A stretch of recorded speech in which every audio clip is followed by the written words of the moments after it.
Assalamualaikum warahmatullahi wabarakatuh. Salam sejahtera. Nama saya Aidina Nufailah binti Muhammad Afiq. Sekolah saya ialah SK Jawi. Kelas saya 3 UKM.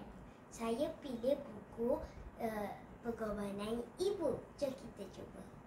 Dia dan anak-anaknya sedang mencari makanan di sekitar kawasan jauh daripada kolam. Tanpa disedar, salah seorang daripada anak-anaknya bermain hampiri kolam. Tiba-tiba dia terjatuh ke dalam kolam tersebut. Semasa cuba menyelamatkan anaknya itu, ibu kucing turut terjatuh ke dalam kolam tersebut. Nampak tak ilmu ada kat sini?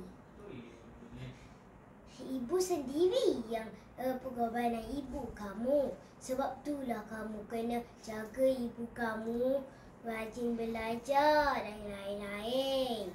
Bagilah ibu kamu happy. Itu saja daripada saya, Aidina Nufailah binti Muhammad Afiq. Bye.